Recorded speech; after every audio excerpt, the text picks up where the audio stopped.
নমস্কার বন্ধুরা, সুপ্রভাত। কেমন আছো তোমরা সবাই? আশা করছি তোমরা সবাই খুব ভালো আছো। গত দুদিন ধরে আমি তোমাদের সাথে কোনো রকম ভিডিও শেয়ার করতে পারছি না, কারণ আমার শরীরটা না খুবই দুর্বল লাগছে এই কয়দিন। তো সেরকমভাবে কোনোই কাজকর্ম আমি করতে পারিনি, আর কাজকর্ম না করলে তো তোমাদের সাথে আমি ভিডিও শেয়ার করতে পারবো না, কারণ কাজকর্মের ভিডিওই আমি যেহেতু তোমাদের সাথে বেশিরভাগটা শেয়ার করি। আর যদিও নিত্যদিনের কাজকর্ম আমার করতেই হয়েছে, যেমন ধরো বিছানা তোলা, সমস্ত কিছুই করেছি, কিন্তু কি বলো তো, ওই ভিডিও করার মতো পরিস্থিতি আমার সত্যি কথা বলতে এখন নেই। আমার খুবই এত শরীর দুর্বল লাগছে না, কি বলবো, প্রচণ্ড জানি না কেন শরীরটা দুর্বল লাগছিল। তো যাই হোক, তো ভিডিও না ছেড়েও থাকতে পারছি না, তো সেই কারণে দেখো আজকে তোমাদের সাথে নতুন একটা ব্লগ নিয়ে চলে এসেছি। এটা যদিও কিছুদিন আগের ভিডিও, তো দেখতেই পাচ্ছ বেশ কয়েকদিন ধরে কিন্তু আমি অনেকই ছোট ছোট ব্লগ তোমাদের সাথে শেয়ার করছি। তার কারণ এই একটাই, যদিও নিত্যদিনের কাজকর্ম আমার সবটাই করতে হচ্ছে, কিন্তু কি বলতো, ওই যে ভিডিও করতে গেলে না, একটা কাজ আমার যেই টাইমে শেষ হয় ভিডিও করলে সেই কাজটা করতে আমার আরও একটু বেশি সময় লেগে যায়, যেহেতু ক্যামেরা ঠিকঠাকভাবে সেট করতে হয়। তো ঠিকঠাক অ্যাঙ্গেলে ক্যামেরা সেট না করলে তো তোমাদেরও সেই ভিডিওটা দেখতে আবার ভালোও লাগবে না। তো সেই কারণে আর কি ক্যামেরা সেট করে তারপরে তো আমাকে সেই কাজটা আবার করতে হয়। তো সেই কারণে না, যেই কাজটা আমার করতে আধা ঘন্টার সময় লাগে, সেই কাজটা যদি আমি ভিডিও শ্যুট করে তারপরে করি, তো সেই কাজটা করতে আমার তার থেকে একটু বেশি সময় লেগে যায়। তো সেই জন্য যখন আমার তাড়াহুড়ো থাকে বা শরীর ভালো লাগে না, তখন না আর ভিডিও শ্যুট করা হয় না, তোমাদের সাথেও শেয়ার করা হয় না। তো যাই হোক, তোমরা যারা আমার মতো এরকম ভিডিও বানাও তারা হয়তো আমার কথাটা বুঝতে পারবে। তো এই তো এখন কিন্তু আমি চলে এসেছিলাম ফুল তুলতে। এর আগে দেখতেই পেলে আমি বিছানা তুললাম, বিছানা তুলে ঠাকুরের বাসনও কিন্তু আমার মাজা হয়ে গেছে। এখন গাছ থেকে সমস্ত ফুলগুলো আমি তুলে নিচ্ছি। আর এই বেশ কয়েকদিন ধরে না গাছে একদমই ফুল ফুটছে না, আর ফুল ফুটলেও কি ফুলের সাইজগুলো না একদম ছোট ছোট ফুল ফুটছে, জানি না কেন। আগে তো প্রায় কয়েকদিন তো গাছ ভর্তি করে ফুল ফুটছিল, আমার তো ঠাকুরের আসন সাজিয়েও অনেক ফুল এক্সট্রা থেকে যেত। আর এখন না গাছে ফুল ফোটে, ঠাকুরের আসন আমার সাজানো হয়ে যায়, কম পড়ে না, কিন্তু আগের মতো ওরকম বেশি করে ফুল ফুটছে না, জানি না কেন কয়েকদিন ধরে। তোমরা যদি কেউ জেনে থাকো অবশ্যই কিন্তু জানিও। আর তোমাদের বাড়িতে যদি ফুল গাছ থাকে, তাহলে তোমাদের বাড়িতেও কি কম ফুল ফুটছে এখন, আমাকে কিন্তু একটু জানিও, তাহলে আমি ব্যাপারটা বুঝতে পারবো। তো যাই হোক, এখন কিন্তু আমার পুজো করা হয়ে গেছে। এখন পুজো করে চলে এসেছি রান্নাঘরে, রান্নাঘর পরিষ্কার করতে। তোমরা যারা আমার ডেলি ব্লগ দেখো তারা তো অবশ্য জেনে থাকবে যে আমার শাশুড়ি মা কিন্তু সকালবেলা রান্নাবান্না করে রেখে যান, তারপরে আমি পুজো টুজো দেওয়ার পর রান্নাঘরটা পরিষ্কার করি, তারপর এঁটো বাসন কোসন মাজি, তারপর টুকটাক যা কাজকর্ম থাকে সেগুলোই করি। তো পুজো আমি দিয়ে এসেই না সবার প্রথমে রান্নাঘর পরিষ্কার করি, কারণ রান্নাঘর অগোছালো থাকলে আমার একদমই ভালো লাগে না। চা বানাবো, চা বানানোর আগে ভাবলাম যে রান্নাঘর পরিষ্কার করে নিই, তারপরে আমি চা বানাবো, তাহলে মনে শান্তি হবে। আর রান্নাঘরে যদি নোংরা থাকে না, আমার রান্না করেও আমি শান্তি পাই না। রান্নাঘর পরিষ্কার করে আমি ওদিকে চা বসিয়ে চলে এসেছি বারান্দায়।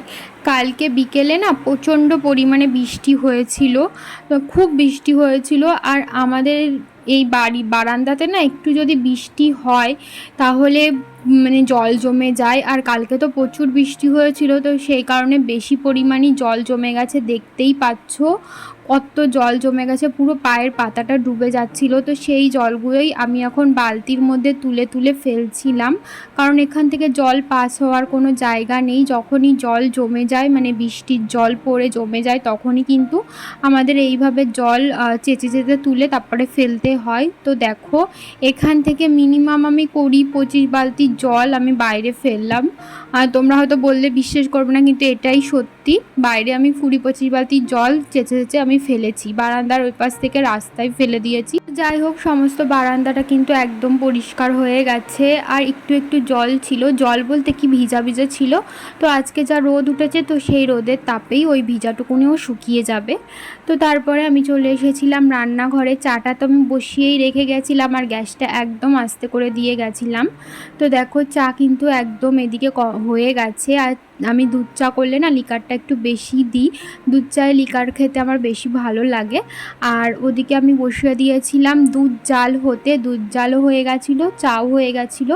এখন চা আর আমি একটু নিমকি নিয়ে চলে এসেছি নিচের ঘরে, ছেলেকে পড়াতে বসিয়েছি, ছেলেকে ওদিকে পড়াবো আর আমি খাবো চা। আর চুলটাও দেখো এখন একটু ছেড়ে দিয়েছি, কারণ এখন যেহেতু পাখার তলায় বসেছি তাই ভাবলাম চুলটা ছেড়ে দিই, চুলটাও একটু শুকিয়ে যাবে। তো তারপরে চলে এসেছি এখন দুপুরের খাওয়া দাওয়া করতে। ছেলেকে পরিয়ে টরিয়ে স্নান করানোও হয়ে গেছে, ওকেও খাওয়াবো আর আমিও খাবো। আজকে আমাদের রান্না হয়েছিল সয়াবিন আর বেগুন ভাজা। এখন তো ছেলে আর আমি দুজন মিলেই ভাত খেয়ে নিয়েছিলাম, যেহেতু সকালে চা খেয়েছিলাম তাই আজকে একটু তাড়াতাড়ি খিদে পেয়েছিল, তাই খেয়ে দিয়ে না নিচে গিয়ে একটু খানিকক্ষণ শুয়েছিলাম। আর এখন হয়ে গেছে বিকেল, তো বিকেলবেলা উঠে চলে এসেছি বিকেলের কাজকর্মগুলো করতে। সবার প্রথমে আমি ঘরদোয়ারগুলো ঝাড়ঝুট দিয়ে নিলাম, আর বারান্দাটা দেখতে পেলে পুরো কিন্তু শুকিয়ে গেছিলো, বারান্দাটাও ভালো করে একটু ঝাড় দিয়ে নিলাম। তারপর একটু বিকালবেলা গেছিলাম বাইরে, আর সন্ধ্যাবেলা এখন আমি ছেলেকে নিয়ে পড়াতে বসেছি, ওকে লেখা দিয়েছি আর মুখে একটু পড়া ধরছিলাম। আর এদিকে আমি খাচ্ছিলাম একটু মুড়ি আর নিমকি ভাজা, আর ছেলেকেও সন্ধ্যার টিফিন ওকে খাইয়ে দিয়েছি।